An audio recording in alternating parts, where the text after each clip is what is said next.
Assalamualaikum warahmatullahi wabarakatuh. Perkenalkan, nama saya Karisma Gana Tawakal, mahasiswa Kurikulum dan Teknologi Pendidikan Fakultas Ilmu Pendidikan Universitas Negeri Semarang. Kali ini saya dan teman-teman saya akan membicarakan mengenai pendidikan abad 21 di era revolusi industri 4.0.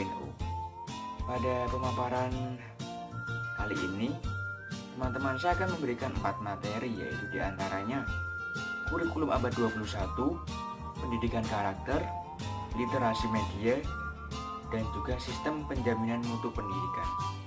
Nah, untuk pemateri pertama yaitu Saudara Eli Wicaksono Jati akan memaparkan tentang kurikulum abad 21.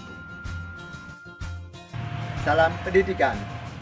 Perkenalkan, saya Eli Wicaksono Jati, mahasiswa Kurikulum dan Teknologi Pendidikan Universitas Negeri Semarang.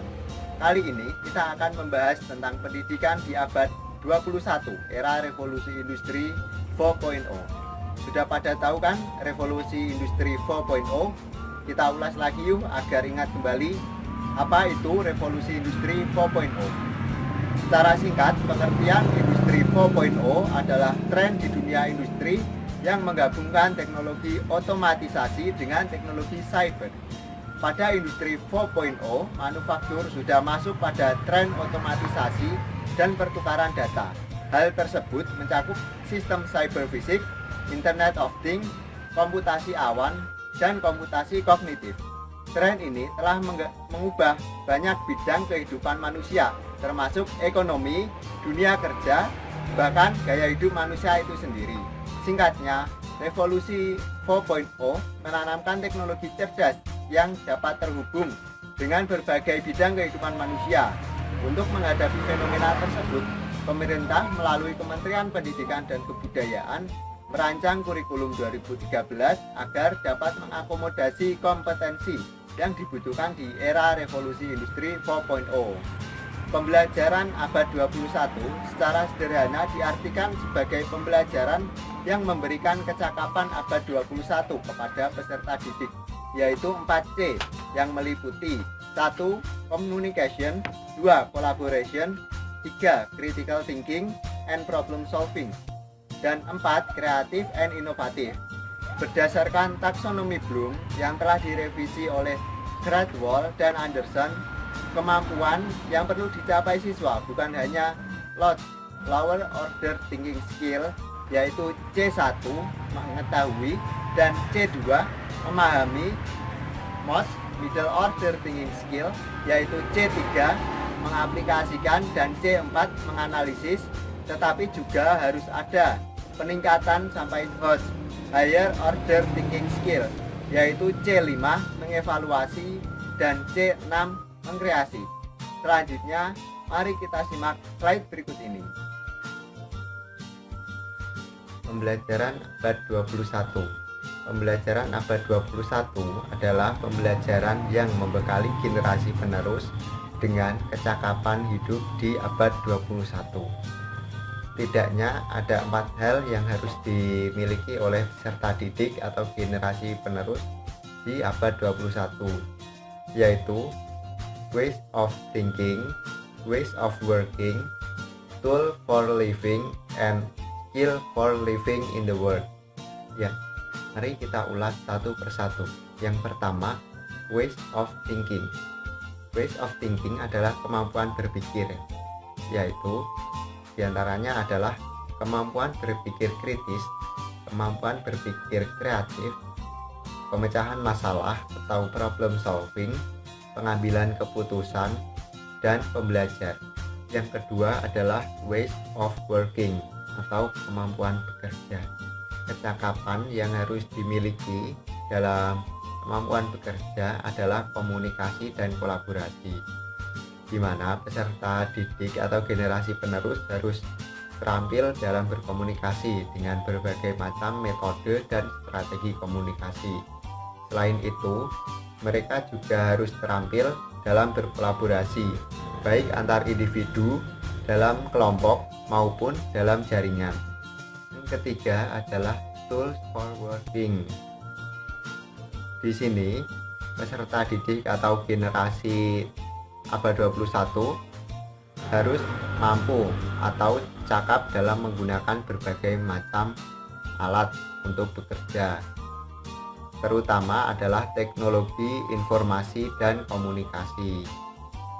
Karena tanpa teknologi informasi dan komunikasi, seseorang akan kesulitan dalam mengembangkan pekerjaannya. Yang keempat adalah skill for living in the world, yaitu kemampuan untuk hidup di abad 21.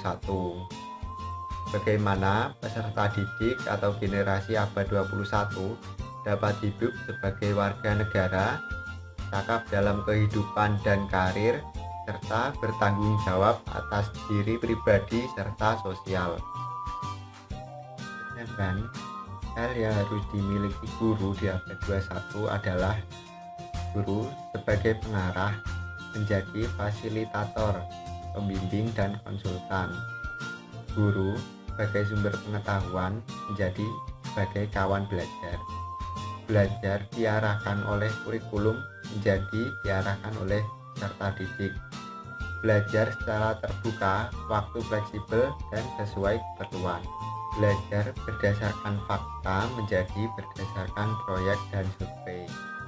Bersifat teoretik, prinsip, menjadi dunia nyata, refleksi prinsip dan survei. Pengulangan dan latihan menjadi penyelidikan dan perancangan. Aturan dan prosedur menjadi penemuan dan penciptaan. Selanjutnya, kompetitif menjadi kolaboratif, berfokus pada kelas menjadi berfokus pada masyarakat, hasil ditentukan sebelumnya menjadi hasil terbuka, mengikuti norma menjadi keanekaragaman yang kreatif, komputer sebagai subjek belajar menjadi peralatan semua jenis belajar, presentasi dengan media statis menjadi interaksi multimedia dinamis, komunikasi sebatas ruang kelas menjadi tidak terbatas, tes diukur dengan norma menjadi unjuk kerja diukur pakar, penasehat, dan teman sebaya. Selain yang sudah dijelaskan tadi, ada hal penting lain yang harus diketahui, yaitu tentang karakter. Bagaimanakah karakter yang harus dimiliki di abad 21 akan dijelaskan oleh rekan saya di video selanjutnya. Sampai jumpa. Terima kasih untuk Saudara Eli telah memaparkan materi mengenai kurikulum abad 21. Selanjutnya ada materi kedua, yaitu pendidikan karakter, yang akan dijelaskan oleh Saudara Muhammad Zaki Ahadiat. Perkenalkan, nama saya Muhammad Zaki Ahadiat dari jurusan Kurikulum dan Teknologi Pendidikan 2016. Saya ingin mempresentasikan tentang pendidikan karakter dalam revolusi industri 4.0. Pendidikan karakter dalam menghadapi revolusi industri 4.0 saat ini sangat penting bagi dunia pendidikan. Revolusi industri 4.0 adalah sistem yang mengintegrasikan dunia online dengan produksi industri maupun bidang lainnya yang mulai menggunakan teknologi digital dan otomatisasi. Revolusi industri generasi keempat ini ditandai dengan kemunculan komputer-komputer yang super, robot-robot pintar, kendaraan tanpa pengemudi, editing genetik, dan perkembangan neuroteknologi yang memungkinkan manusia untuk lebih mengoptimalkan fungsi otak. Inilah yang disampaikan oleh Klaus Schwab, founder dari Executive Chairman of the World Economic Forum dalam bukunya The Fourth Industrial Revolution. Maka pendidikan karakter dalam dunia pendidikan harus dikembangkan dan dipertahankan serta ditingkatkan. Model sekolah unggulan pasti memiliki banyak cara untuk membuat siswa mereka lebih siap dan sanggup dalam menghadapi revolusi industri 4.0. Salah satunya pendidikan karakter. Yang ditanamkan di sekolah model unggulan adalah menanamkan kegiatan-kegiatan positif yang bisa membuat para siswa menjadi lebih siap. Peran sekolah sebagai salah satu piranti pendidikan adalah dengan selalu mengikuti perkembangan teknologi dan informasi terbaru dalam lingkungan sekolahnya. sehingga dapat mengarahkan para siswanya untuk menyikapi setiap informasi yang mereka terima. Adapun nilai-nilai pendidikan karakter yang perlu ditanamkan di sekolah untuk menghadapi revolusi industri 4.0. Pertama adalah integritas, adalah konsistensi dan keteguhan yang tak tergoyahkan dalam menjunjung tinggi nilai-nilai luhur dan keyakinan budaya. Integritas menjadi karakter kunci bagi seorang pemimpin. Seorang pemimpin yang mempunyai integritas akan mendapatkan kepercayaan atau trust dari yang dipimpin. Pimpinan yang berintegritas dipercayai karena apa yang menjadi ucapannya juga menjadi tindakannya. Kegiatan sekolah yang menggambarkan integritas adalah berorganisasi. Sekolah mempunyai beberapa organisasi yang menggambarkan integritas. Misalnya, Ikatan Pelajar Muhammadiyah, Komando Kesiapsiagaan, dan kader UKS serta OSIS. Organisasi ini mempunyai banyak kelebihan di dalamnya yang membuat siswa menjadi lebih berwawasan dan mempunyai banyak pengalaman. Yang kedua, mandiri, merupakan karakter yang harus ditanamkan sejak dini oleh para orang tua maupun para guru dalam mendidik anak-anaknya di lingkungan sekolah. Karakter mandiri adalah karakter tahan banting dan tangguh dalam diri seseorang. Karakter ini harus ditanamkan pada siswa dalam menghadapi revolusi industri 4.0 ini. Contohnya di SMK Muhammadiyah Wonosari telah mengadakan event-event yang membuat para siswa tahan banting terhadap sesuatu dan tentunya tangguh terhadap apa yang dialami. Event-event atau kegiatan yang rutin pada setiap tahunnya diadakan dalam mendukung terbentuknya karakter. Ini seperti kegiatan kemah dan hiking. Sikap karakter yang selanjutnya adalah gotong royong. Gotong royong adalah karakter melakukan secara bersama-sama suatu pekerjaan fisik yang berat agar pekerjaan yang awalnya berat menjadi ringan dan mudah.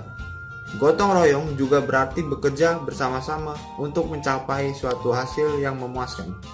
Karakter ini ditanamkan di sekolah sebagai contoh seperti Jumat bersih, kelas meeting, dan lain-lain.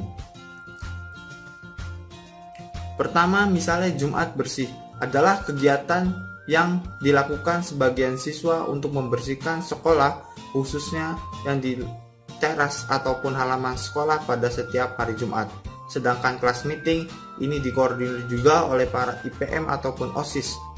Selanjutnya adalah sikap nasionalisme. Bisa dikaitkan sebagai melestarikan budaya nasional Indonesia. Memudarnya rasa nasionalisme pada generasi muda akhir-akhir ini semakin jelas terlihat. Hal ini menjadi salah satu penyebab menurunnya karakter anak-anak bangsa. Hal ini terjadi karena generasi muda tidak mampu mengendalikan diri dan menyaring budaya masuk yang sesuai dengan budaya bangsa Indonesia. Sehingga para pelajar dan anak bangsa mengikuti budaya barat dengan alasan tren. Padahal budaya barat masih ada yang bertentangan dengan budaya kita. Maka dari itu, sekolah perlu membiasakan para siswanya agar memiliki karakter nasionalisme. Seperti upacara bendera yang dilakukan semua warga sekolah pada hari Senin merupakan salah satu pembentukan karakter nasionalisme yang diharapkan dapat mampu meningkatkan karakter siswa terkait nasionalisme. Kedua, mengucapkan salam ketika akan masuk ruangan atau ketika bertemu dengan guru diharapkan dapat menjadi kebiasaan yang meningkatkan karakteristik nasionalisme dan budaya Indonesia kepada peserta didik.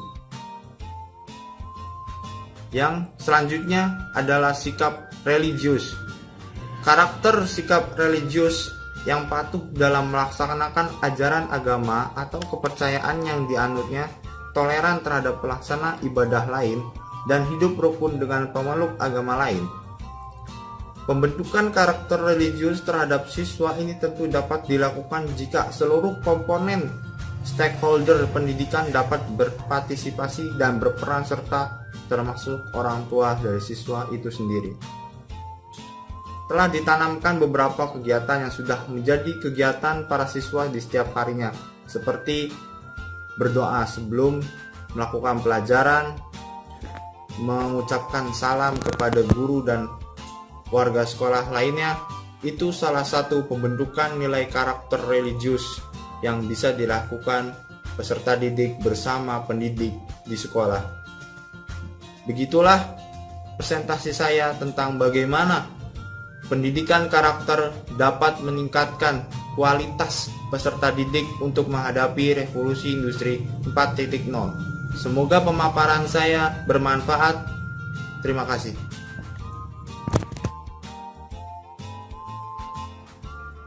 Terima kasih untuk materi kedua yang telah disampaikan.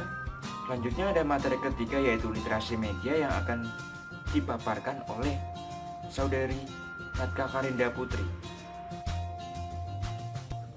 Hai semuanya, aku Fatka Karinda Putri, mahasiswa jurusan Kurikulum dan Teknologi Pendidikan, Fakultas Ilmu Pendidikan, Universitas Negeri Semarang. Pada kesempatan kali ini, aku akan membahas tentang pemahaman literasi media. Perlu disadari bahwasanya manusia pada zaman sekarang ini hidup di dua dunia yang berbeda. Pertama tentang dunia nyata, kedua tentang dunia maya. Di era yang digital ini sering terjadi penyebaran berita-berita hoaks yang sangat meluas di masyarakat serta meresahkan. Di era digital, berita hoaks atau berita yang kurang tepat sering tersebar di masyarakat dan ini sangat meresahkan. Kenapa meresahkan? Hal ini perlu diperhatikan secara khusus karena seringkali berita hoaks dapat menyebabkan keruntuhan bangsa. Fakta ini menuntut kita untuk terus membaca agar kita dapat terus melihat bagaimana kejadian yang terjadi di dunia nyata dan di dunia maya, sehingga kita dapat menyikapi hal-hal ini secara bijaksana dan cerdas. Untuk meningkatkan literasi di berbagai bidang, pemerintah melalui Kementerian Pendidikan dan Kebudayaan tahun 2016 telah mengulirkan program Gerakan Literasi Sekolah atau yang sering kita sebut dengan GLS. Sedangkan dalam Undang-Undang Nomor 3 Tahun 2017 tentang Sistem Perbukuan, literasi dimaknai sebagai kemampuan untuk memaknai informasi secara kritis, sehingga setiap orang dapat mengakses ilmu pengetahuan dan teknologi sebagai upaya dalam meningkatkan kualitas hidupnya. Di zaman yang semakin serba digital ini, hampir semua aktivitas sehari-hari didukung dengan gadget dan berbagai fiturnya. Berkaitan dengan penggunaan gadget di kehidupan sehari-hari, tentu saja marak informasi-informasi yang mudah diperoleh dalam akses digital, juga konvensional karena mudah, murah, dan cepat. Namun, perlu diingat, informasi-informasi yang kita akses tersebut belum tentu akurat. Kemampuan literasi media menjadi penting untuk dimiliki setiap orang dan kini pun telah didukung dengan adanya gerakan GLS. Lalu, apa itu literasi media? Literasi media terdiri dari dua kata, pertama literasi, yang kedua media. Nah, literasi sendiri artinya adalah melek atau mengetahui aksara, menulis, dan membaca. Sedangkan media dapat diartikan sebagai perantara, baik dalam bentuk wujud benda, manusia, ataupun peristiwa.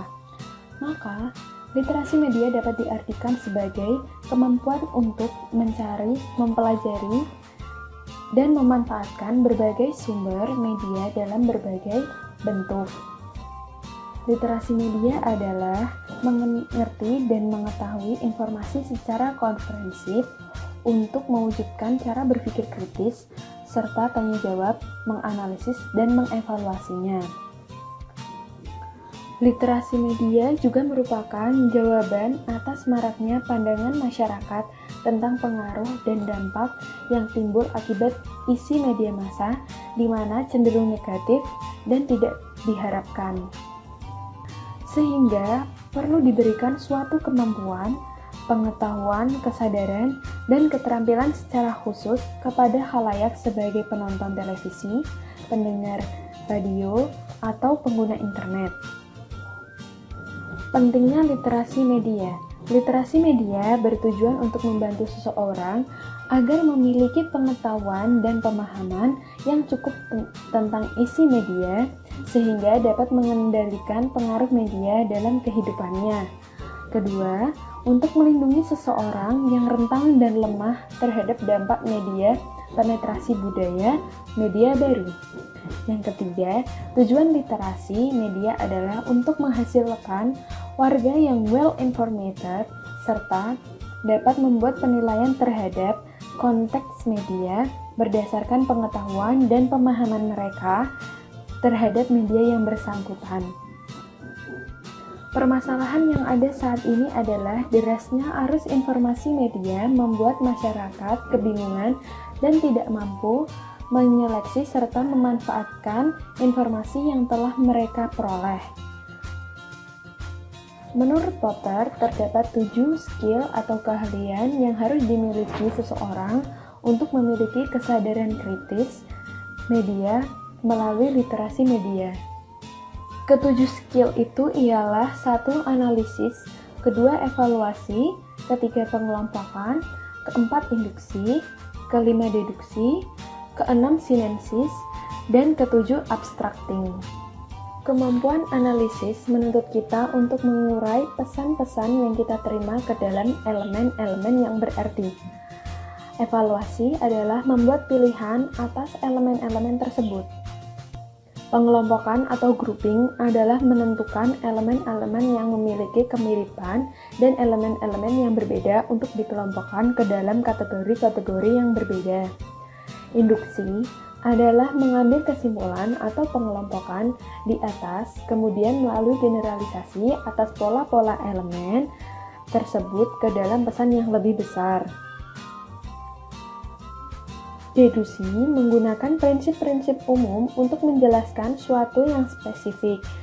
Sintesis adalah menggunakan elemen-elemen tersebut menjadi satu struktur baru. Yang terakhir adalah abstracting, adalah menciptakan deskripsi yang singkat, jelas, dan akurat untuk menggambarkan esensi pesan secara lebih singkat dari pesan aslinya.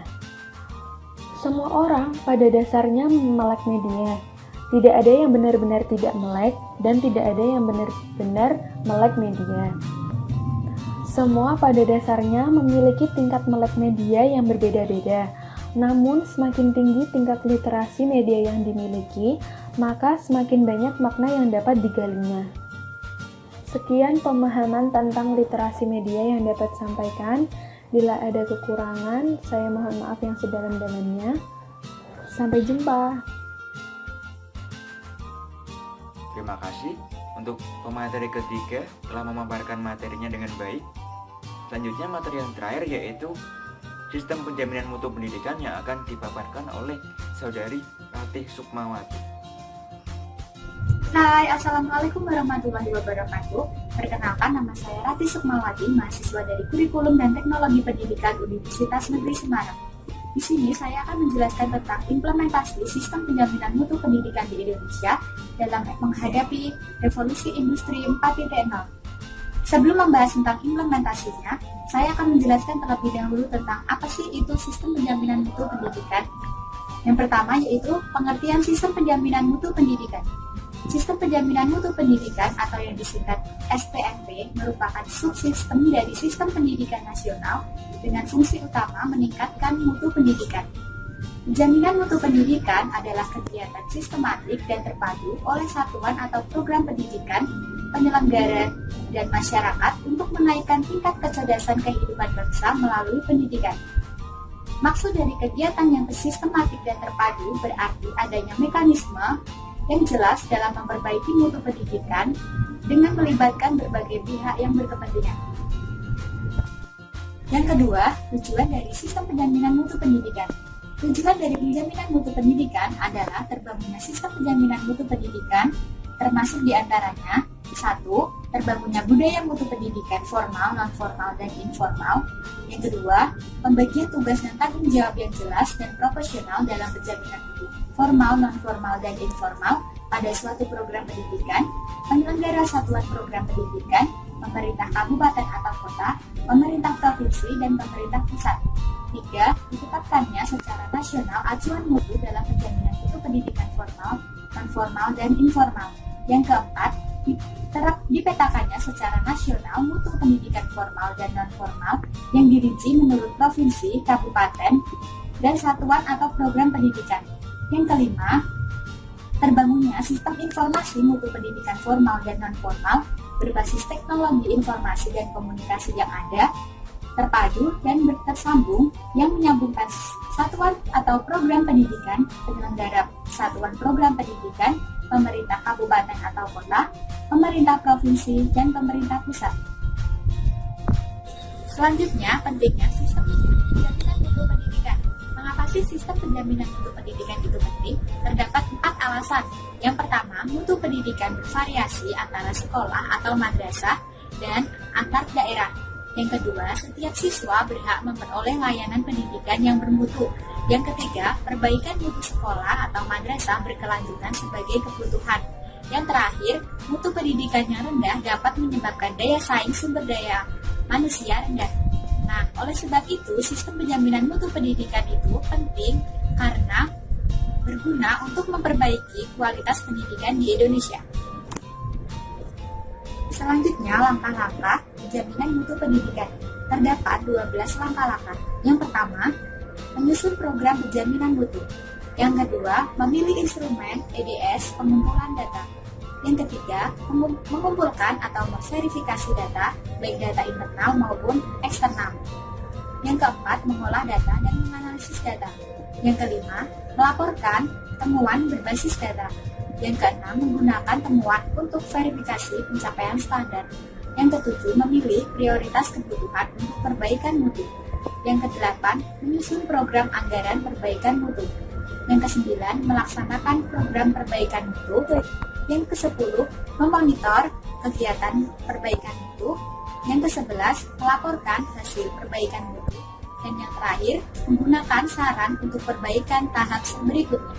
Selanjutnya, implementasi sistem penjaminan mutu pendidikan di era revolusi 4.0.